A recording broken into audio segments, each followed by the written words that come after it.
yang salah perlakuan pada fase ini, dan ini adalah merupakan fase yang penting karena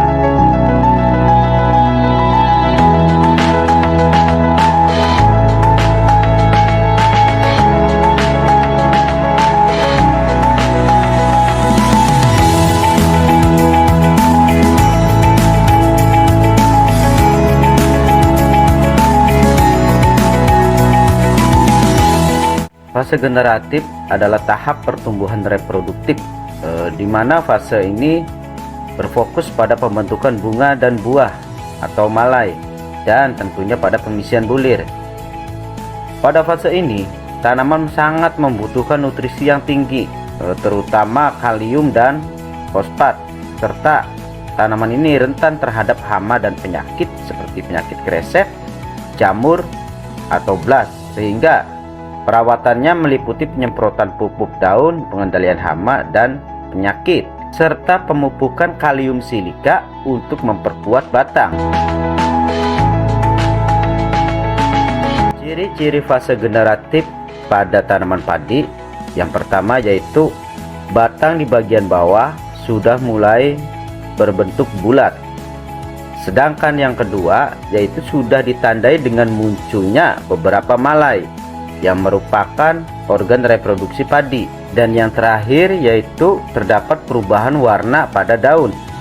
Terkadang dapat dilihat daun yang menguning di bagian bawah dan pucuk daun yang sedikit berwarna coklat kemerahan. Untuk pemilihan pupuk di fase ini, kita fokuskan pada pupuk yang kandungan nitrogennya kecil, seperti contohnya adalah pupuk Gandasil B. Pupuk ini mengandung unsur hara makro dan mikro lengkap, termasuk fosfor, nitrogen, dan boron. Ini sangat bermanfaat untuk fase generatif. Tapi untuk pupuk Gandasil B ini, walaupun ada kandungan nitrogennya, tapi tidak terlalu besar. Untuk nitrogennya yaitu hanya sebanyak 6%, sedangkan fosfornya sebanyak 20% dan kalium sebanyak 30%, dan yang terakhir adalah magnesium sebanyak 3%. Jelas di sini pupuk nitrogennya atau kandungan nitrogennya sangat kecil, yaitu 6%.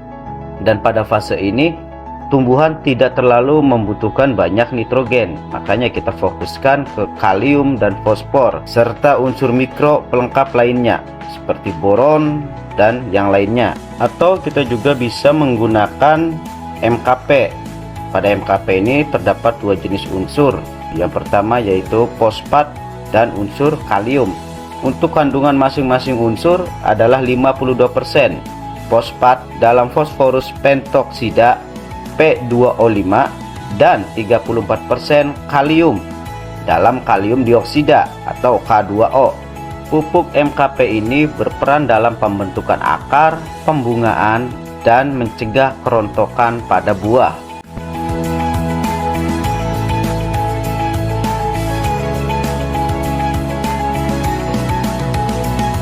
Pada fase generatif ini sangat rentan terhadap serangan hama seperti ulat penggerak batang, walang sangit, wereng, dan penyakit yang disebabkan oleh jamur dan bakteri. Makanya perlu pengendalian yang tepat untuk mencegah kerusakan pada fase generatif ini. Saran saya, pilihlah insektisida yang sesuai dengan sasaran. Untuk penggerak batang dan walang sangit, kita bisa menggunakan insektisida yang berbahan aktif. Yang pertama yaitu fipronil, terus chlorpyrifos, sipermetrin, dan isosiklorosam. Ini banyak terdapat di toko-toko pertanian di sekitar kita ya. Untuk yang berbahan aktif fipronil contohnya adalah Agen, ini produk dari Nufarm. Terus ada lagi chlorpyrifos dan sipermetrin, ini terdapat di Starban dan Starel. Sedangkan yang untuk isosiklorosam ini terdapat pada Incipio. Sedangkan untuk penyakit yang disebabkan oleh jamur dan bakteri, kita bisa menggunakan fungisida yang berbahan aktif tembaga. Ini khusus untuk pengendalian hama yang disebabkan oleh bakteri. Contohnya adalah kresek dan hawar daun bakteri. Untuk produknya kita bisa menggunakan Uproxat dan Nordok. Atau yang berbahan aktif difenoconazole dan azoxystrobin. Ini berfungsi untuk mengendalikan berbagai penyakit jamur pada tanaman. Contohnya adalah Amistar Top dan Tandem.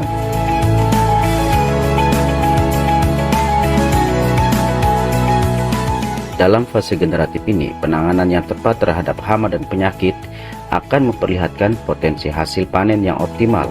Maka dari itu, pilihlah waktu yang tepat dan penggunaan pestisida yang sesuai dengan sasaran. Bila perlu, tambahkan perekat dan penembus untuk antisipasi cuaca yang tidak mendukung.